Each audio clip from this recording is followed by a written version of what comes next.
ለተረቡ መጋቢት 9 2018 ዓ.ም አመሻሽ ላይ እንገኛለን። ሰላም ጤና ይስጥልን። የተወደዳችሁና የተከበራችሁ የኢትዮስ ሚዲያ ቤተሰቦች እንደምናመሻችሁም ከተለያዩ ታማኝ የመረጃ ምንጮች የደረሱንን ሰበር ዜናዎች ይዘን ቀርበናል። በቅድሚያም አርዕስተ ዜና። በአማራ ምድር ባገዛዙ ጦርና በፋኖ ኃይሎች መካከል የሚደረገው የፊት ለፊትና የጨበጣ ውጊያ ተጠናክሮ ቀጥሏል። በዛሬው ዕለት ከጋይንት እስከ ሐሙሲት ባህር ዳር ቅርብ ርቀት ድረስ በሸፈነ ከባድ ትንቅንቅ ፋኖ ድል ቀንቶኛል ብሏል። በዚህ አውደ ውጊያ ዲሽቃ፣ ብሬንና ሌሎች ከባባድ መሳሪያዎችን እንዲሁም ተሽከርካሪዎችን መማረካቸውንም የፋኖ ኃይሎች አስታውቀዋል። በዝርዝር መረጃችን ጉዳዩን የምናስደምጣችሁ ይሆናል። የኦሮሚያ ክልል ፕሬዝዳንት አቶ ሽመልስ አብዲሳ የጤና ሁኔታ አሳሳቢ ደረጃ ላይ መድረሱ ተሰማ። ላለፉት ጥቂት ሳምንታት ከህዝብ እይታና ከተለያዩ መንግስታዊ መድረኮች ርቀው የቆዩት የኦሮሚያ ብሔራዊ ክልላዊ መንግስት ፕሬዝዳንት አቶ ሽመልስ አብዲሳ በጠና ታመው አቡዳቢ በሚገኝ ከፍተኛ የሕክምና ተቋም ውስጥ የሕክምና ክትትል እየተደረገላቸው መሆኑን ታማኝ ምንጮች አረጋግጠዋል። በዝርዝር መረጃውን ይዘናል፣ ትሰሙታላችሁ። ፋኖ አይሲኢ ማብራሪያ ወይም ማስተባበያ እንዲሰጥ ጠየቀ። በአማራ ክልል ካገዛዙ ጦር ጋር ትንቅንቅ እያደረገ የሚገኘው የአማራ ፋኖ ብሔራዊ ንቅናቄ አፋብን ከቀናት በፊት አንድ ግለሰብ በፋኖ አባልነቱና ደጋፊነቱ በአይሲኢ ተይዞ ወደ ኢትዮጵያ ዲፖርት መደረጉን ተከትሎ ተቋሙ ፋኖን ደረጃ 3 የሽብር ቡድን ብሎ መሰየሙን በመቃወም ለአሜሪካ የኢሚግሬሽንና የጉምሩክ ማስከበሪያ ተጠባባቂ ዳይሬክተር ቶድ ኤም ሊዮንስ ማብራሪያ የሚጠይቅ ደብዳቤ ጽፏል። በዝርዝር መረጃችን እናሰማችኋለን። የፖለቲካ እስረኛው አቶ ዮሐንስ ቦያለው በጸና ታመው ሆስፒታል መግባታቸው ታወቀ። በቂሊንጦ ማረሚያ ማዕከል በስር ላይ የሚገኙት አቶ ዮሐንስ ቦያለው ለሁለተኛ ጊዜ በጠና ታመው ሆስፒታል መግባታቸውን ቤተሰቦቻቸው ተናግረዋል። አቶ ዮሐንስ ሆስፒታል የገቡት ቀደም ሲል በአዋሽ አርባ ታስረው በነበረበት ወቅት ባደረባቸው ሕመም ምክንያት በወቅቱ በቂ ሕክምና ማግኘት ስላልቻሉ ነው ሲሉ አክለዋል። በዝርዝር መረጃችን ያዝነው ሌላኛው ጉዳይ ነው። የሱዳን የመከላከያ ኃይል በይፋዊ የኤክስ ማህበራዊ ትስስር ገጹ ባወጣው አስቸኳይ መግለጫ የኢትዮጵያ ንብረት የሆኑ ሰው አልባ አውሮፕላኖችን ወይም ድሮኖችን መትቶ መጣሉን ይፋ አድርጓል። በዝርዝር መረጃችን ተሰሙታላችሁ። ክቡራትና ክቡራን ቆይታችሁን ከኛ ጋር ካደረጋችሁ እነዚህንና ሌሎችንም መረጃዎች በዝርዝርና በትንታኔ ቀጥለን የምናስደምጣችሁ ይሆናል። በየቀኑ በኢትዮስ ሚዲያ የሚተላለፉ አዳዲስ ሰበር ዜናዎችን ለመከታተል ኢትዮስ ሚዲያን ሰብስክራይብ፣ ላይክ እና ሼር ማድረጋችሁን አትዘንጉ። አሁን በቀጥታ ወደ ዝርዝር መረጃው። በአማራ ምድር ባገዛዙ ጦርና በፋኖ ኃይሎች መካከል የሚደረገው የፊት ለፊትና የጨበጣ ውጊያ ዛሬም ተጠናክሮ ቀጥሏል። ፋኖ የአርበኛው ባንታ ባተን መታሰቢያ አስመልክቶ በከፈተው የማጥቃት ኦፕሬሽን አስደማሚ ድል ተቀዳጅቻለሁ ብሏል። ከጋይንት እስከ ሐሙሲት ባህር ዳር ቅርብ ርቀት ድረስ በሸፈነው አውደ ውጊያ የአርበኛው ባንታ ባተ መስዋዕትነት ሁለተኛ ዓመት መታሰቢያ በደማቅ ድል ታጅቦ ውሏል። የአፋብን ጎንደር ጠቅላይ ግዛት እዝና የአፋብን በላይ ዘለቀ እዝ አሃዶች በቅንጅት ባደረጉት ውጊያ ዛሬ መጋቢት 9 2018 ዓ.ም እስከ ረፋዱ 5 ሰዓት ድረስ ብቻ 5 ዲሽቃዎች ከ10 በላይ የቡድን መሳሪያዎች፣ በርካታ የነፍስ ወከፍ መሳሪያዎች እንዲሁም ወታደራዊ ቁሳቁሶችና ተሽከርካሪዎች ካገዛዙ ተማርከዋል። በተጨማሪም ከ100 በላይ የአድማ ብተና አመራርና አባላት፣ የብልጽግና አመራሮችና ሚሊሾች ሲማረኩ ከፍተኛ ቁጥር ያለው ኃይልም ተሸኝቷል ተብሏል። በዚሁ የጋይንቱ ግንባር አድማ ብተናውን የሚመራው ኮማንደር ፍታለውና ሌላ ኮሎኔል ከባድ ቁስለኛ መሆናቸው ተነግሯል። ከነ ህይወታቸው ለመማረክ ጥረት እየተደረገ ያሉም እንዳሉ ነው የተሰማው። አምባ ማርያም ላይ የተበተነውን ኃይል የመለቃቀም ኦፕሬሽን ደግሞ በፋኖ በኩል እየተፈጸመ መሆኑን ከግንባር የወጣው መረጃ አረጋግጧል። በዛሬው ተጋድሎ የአፋብን ጎንደር ጠቅላይ ግዛት እዝ 206ኛ ከፍ ያለው ደሴ ኮር ብቻውን ከ100 ሺህ በላይ ተተኳሾች፣ 3 ዲሽቃ፣ ከ10 በላይ የቡድን መሳሪያ፣ 10 ወታደራዊ ተሽከርካሪዎች፣ 10 የሬዲዮ መገናኛ እንዲሁም ለቁጥር የሚታክቱ ወታደራዊ ቁሳቁስ ማርኳል። ወንድማማቾቹ የውባንታ ባተ አንደኛ ኮርና የ206ኛ ከፍ ያለው ደሴ ኮሮች በአስደናቂ ጥምረት አስደናቂ ድል አንበሽብሸውናል ሲል የአፋብን ህዝብ ግንኙነት ኃላፊው አርበኛ አስረስ ማረዳምጤ ይፋ አድርጓል። የምኒልክ እዝ አሃዶችም በርካታ ምርኮ ገቢ አድርገዋል ተብሏል።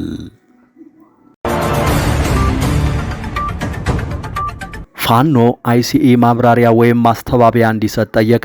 በአማራ ምድር ካገዛዙ ጦር ጋር ፊት ለፊት እየተናነቀ የሚገኘው የአማራ ፋኖ ብሔራዊ ንቅናቄ አፋብን ከቀናት በፊት አንድ ግለሰብ በፋኖ አባልነቱና ደጋፊነቱ በአይሲኢ ተይዞ ወደ ኢትዮጵያ ዲፖርት መደረጉን ተከትሎ ተቋሙ ፋኖን ደረጃ 3 የሽብር ቡድን ብሎ መሰየሙን በመቃወም ለአሜሪካ የኢሚግሬሽንና የጉምሩክ ማስከበሪያ ተጠባባቂ ዳይሬክተር ቶድ ኤም ሌንስ ማብራሪያ የሚጠይቅ ደብዳቤ ጽፏል። ንቅናቄው በደብዳቤው ላይ ፋኖ በአሜሪካ መንግስት በይፋ በተመዘገቡ የሽብር ቡድኖች ዝርዝር ውስጥ አለመኖሩን ገልጾ ይህ አገላለጽ በዓለም አቀፉ ማህበረሰብና በዲያስፖራው ዘንድ ፋኖ በአሜሪካ መንግስት እንደ ሽብርተኛ በይፋ የተፈረጀ አስመስሎ ስለሚያሳይ የተሳሳተ ግንዛቤ የሚፈጥር ነው ሲል ገልጿል። በመሆኑም አይሲኢ የተጠቀመበትን አገላለጽ እንዲያብራራ ወይም እንዲያስተካክል እንዲሁም የቃሉ የህግ ትርጓሜ ምን እንደሆነና ፋኖ በይፋ ሽብርተኛ ተብሎ እንዳልተፈረጀ ተጨማሪ ማብራሪያ እንዲሰጥ ጠይቋል። የደብዳቤውን ግልባጭ ለአሜሪካ ሴኔትና የተወካዮች ምክር ቤት የደህንነትና የውጭ ግንኙነት ኮሚቴ ሰብሳቢዎች እንዲሁም ለአሜሪካ የውጭ ጉዳይ ሚኒስቴር የአፍሪካ ጉዳዮች ረዳት ሚኒስትር ልኳል።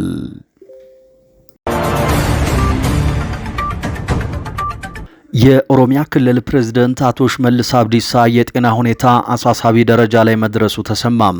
ላለፉት ጥቂት ሳምንታት ከህዝብ እይታና ከተለያዩ መንግስታዊ መድረኮች ርቀው የቆዩት የኦሮሚያ ብሔራዊ ክልላዊ መንግስት ፕሬዝዳንት አቶ ሽመልስ አብዲሳ በጠና ታመው አቡዳቢ በሚገኝ ከፍተኛ የሕክምና ተቋም ውስጥ የሕክምና ክትትል እየተደረገላቸው መሆኑን ታማኝ ምንጮቻችን አረጋግጠዋል።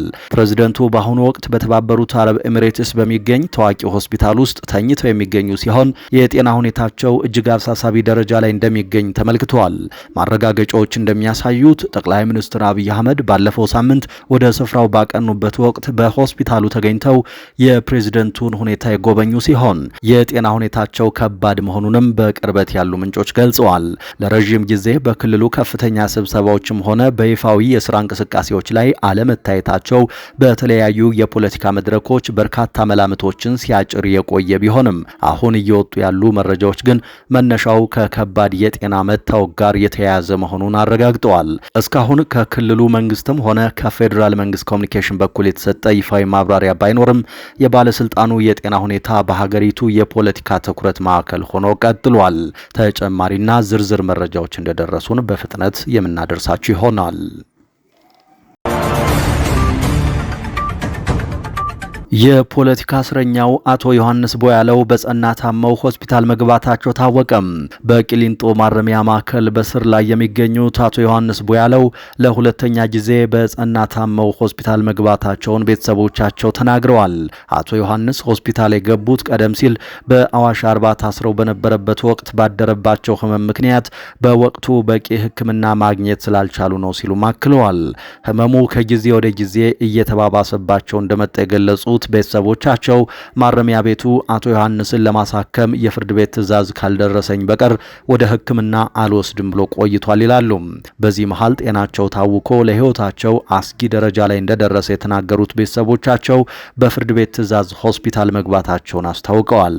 የገጠማቸው ህመም ፋታ የሚሰጥ አይደለም ያሉት የቅርብ ቤተሰቦቻቸው በእጃቸውና በአንገታቸው መካከል የሚያገናኝ ነርቭ መጎዳቱንና በቂ ሕክምና ካላገኙ እጃቸውን ሊያጡ እንደሚችሉ የሕክምና ዶክተሮች አሳስበዋል ይላሉ።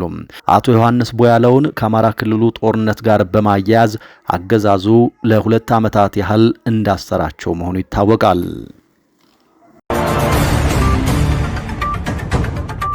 የሱዳን ጦር በኢትዮጵያ ድሮኖች ላይ እርምጃ መውሰዱን አስታወቀም። የሱዳን የመከላከያ ኃይል በይፋዊ የኤክስ ማህበራዊ ትስስር ገጹ በወጣው አስቸኳይ መግለጫ የኢትዮጵያ ንብረት የሆኑ ሰው አልባ አውሮፕላኖችን መትቶ መጣሉን ይፋ አድርጓል። በሱዳን ጦር ማረጋገጫ መሰረት እነዚህ የተመቱት ድሮኖች በቴክኖሎጂያቸው እጅግ የላቁ ቱርክ ሰራሽ የሆኑና ባይራክታር በመባል የሚታወቁ ዘመናዊ አጥቂ ድሮኖች ናቸው። ይህ ክስተት የቀጠናውን ወታደራዊ ውጥረት አዲስ መልክ ሊያስይዘው እንደሚችል የፖለቲካ ተንታኞች እየገለጹ ይገኛሉ።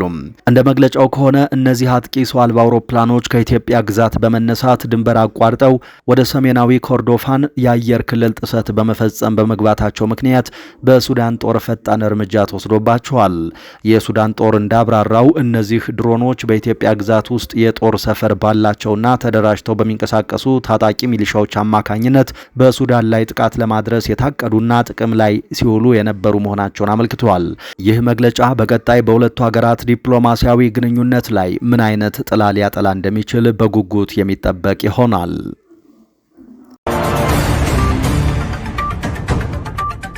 እስራኤል በሶማሌላንድ የውሃ ጠረፍ ላይ የጦር ሰፈር ለመገንባት ዝግጅት እያደረገች መሆኑ ተነገረ። እስራኤል በቅርቡ የሀገርነት እውቅና በሰጠቻት ሶማሌላንድ የውሃ ጠረፍ ላይ ስትራቴጂያዊ የጦር ሰፈር ለማቋቋም ዝግጅት እያደረገችና የቦታ ልየታ ስራ እያከናወነች እንደምትገኝ ብሉምበርግ ዘግቧል። ብሉምበርግ የሶማሌላንድ ባለስልጣናትን አነጋግሮ ባሰፈረው ሰፊ ሀተታ እስራኤል ለማቋቋም ያሰበችው የጦር ሰፈር ከሶማሌላንድ ወደ ቀይ ባህር መውጫ በኩል ባለ አካባቢ መሆኑን ዘግቧል። ይህ እቅድ ተግባራዊ እንዲሆን ያስቻለው እስራኤል በፈረንጆቹ ታህሳስ ወር 2025 ላይ ታሪካዊ ውሳኔ ስትል የጠራችውን የሶማሌላንድ የሀገርነት እውቅና ተከትሎ ነው። ሶማሌላንድ ከእስራኤል የሀገርነት እውቅናን ካገኘች ከ2 ወራት በኋላ ባሳለፍነው የካቲት ወር በእስራኤል ቴል አቪቭ የኤምባሲ ግንባታ ስራዋን ማጠናቀቋንና አምባሳደር መሾሟን ማሳወቋ ይታወሳል። እስራኤል ለሶማሌላንድ የሰጠችውን እውቅና ተከትሎ በቀይ ባህርና የኤደን ባህረ ሰላጤ መጋጠሚያ ላይ ስልታዊ ወታደራዊ ይዞታን ለማግኘት የሚያስችል ትልቅ በር እንደከፈተላት ብሉምበርግ በዘገባው ላይ አስፍሯል። የሶማሌላንድ ከፍተኛ ባለስልጣን የሆኑት ከድር ሁሴን አብዲ ለብሉምበርግ እንደገለጹት በሁለቱ ሀገራት መካከል የተጀመረው ስልታዊ ግንኙነት በርካታ የደህንነት ዘርፎችን ያጠቃልላል ብለዋል። እስራኤል ከበርበራ ወደብ በስተምዕራብ በኩል 100 ኪሎ ሜትር ርቀት ላይ በሚገኝ ከፍተኛ ቦታ ላይ የጦር ሰፈርና የደህንነት ተቋም ለመገንባት ጥናት ስታደርግ መቆየቷም ተረጋግጧል። የጦር ሰፈር ይገነባበታል የተባለው ስፍራ ከየመን የሁቲ አማጽያን ይዞታ በባህር በኩል 260 ኪሎ ሜትር ብቻ የሚርቅ እንደሆነ የተነገረ ሲሆን እስራኤል ከገዛ ድንበሯ 2000 ኪሎ ሜትር በላይ መጓዝ ሳያስፈልጋት የሁቲ አማጽያንን እንቅስቃሴ ለመቆጣጠርም ሆነ በቡድኑ ይዞታዎች ላይ ጥቃት ለመፈጸም ያስችላታል ተብሏል። ሐማስና ሄዝቦላህ በእስራኤል ከደረሰባቸው ጥቃት በኋላ የሁቲ አማጽያን ቡድን ለኢራን የቀራት ብቸኛ ጠንካራ አጋር ሲሆን እስራኤል በሶማሊላንድ የምትገነባው የጦር ሰፈር የሁቲ ታጣቂዎችን በቅርብ ርቀት ለማጥቃትና ለማዳከም ያመቻታል ተብሏል። እስራኤል ቀድሞውንም በሐርጌሳ ከተማ በሚገኝ ሆቴል ውስጥ ለዲፕሎማሲያዊና ለደህንነት ስራዎች የሚያገለግሉ ክፍሎችን ተከራይታ እንደነበር ሲነገር መቆየቱ ይታወቃል። ይህ የእስራኤል ዲፕሎማሲያዊና ወታደራዊ እንቅስቃሴ በቀጠናው ከፍተኛ ተቃውሞ መቀስቀሱ አይዘነጋም። ግብፅንና ኳታርን ጨምሮ 21 የአረብና የአፍሪካ ሀገራት ድርጊቱ የቀይ ባህርን ሰላም ያናጋል በሚል ቁጣቸውን መግለጻቸው አይዘነጋም። ከዚህ በተጨማሪ የእስራኤል በሶማሌላንድ መገኘት በሶማሊያ ማዕከላዊ መንግስት በኩል ከፍተኛ ተጽዕኖ ካላት ቱርክ ጋር ቀጥተኛ ፉክክር ውስጥ አስገብቷታል። እስራኤል አሁን ላይ ቱርክን እንደ አዲስ ባላንጣና የአፍሪካ ቀንድ ቀጠናዊ ተገዳዳሪ የምትመለከታት ሲሆን የሁለቱ ሀገራት የማይጣጣሙ ጂኦፖለቲካዊ ፍላጎቶች በቀጠናው አዲስ የኃይል ሚዛን እየተፈጠረ መሆኑን ያሳያል።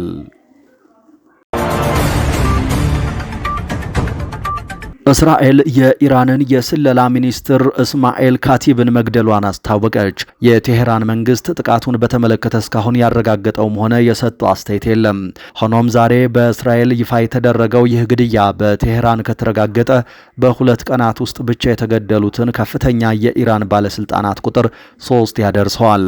ማክሰኞ ዕለት በእስራኤል የአየር ጥቃት የኢራን የደህንነት ኃላፊ አሊ ላርጃኒና የባሲጅ ታጣቂ ኃይል አዛዥ ጎላም ሬዛ ሱሌማኒ መገደላቸው ይታወሳል። ፕሬስ ቲቪ እንደዘገበው ዛሬ በቴሄራን ባለስልጣናትና ሐዘንተኞች በተገኙበት ለሁሉም ግለሰቦች የሽኝት ስነ ስርዓት ተካሂዷል። የኢራን የውጭ ጉዳይ ሚኒስትር አባስ አራግቺ የላርጃኒ መገደል በኢራን አመራር ላይ ምንም ጉዳት እንደማያሳርፍ አጥብቀው ተናግረዋል። ትናንት የላርጃኒ ሞት ከተረጋገጠ በኋላ ለአልጀዚራ በሰጡት ቃለ ምልልስ አሜሪካና እስራኤል የኢራንን መንግስት በአንድ ግለሰብ ላይ የተመሰረተ አለመሆኑን እስካሁን እንዳልተረዱ ገልጸዋል። ከዌስት ባንክ ሆና ለአልጀዚራ የዘገበችው ኒዳ ኢብራሂም እንዳለችው የእስራኤል ወታደራዊ ተንታኞች ካቲብን ከአዲሱ የኢራን ጠቅላይ መሪ ሞጅታባ ሐሚኒ ጋር የጠበቀ ቅርበት ያላቸው ታማኝ ሰው አድርገው ይቆጥሯቸዋል። በእስራኤል ምንጮች መሰረት ባለፉት 24 ሰዓታት ውስጥ የ3 ከፍተኛ የኢራን ባለስልጣናትን ሞት ለማሳወቅ ያስቻላቸውን የስለላ መረጃ ሲሰበስቡ ቆይተዋል።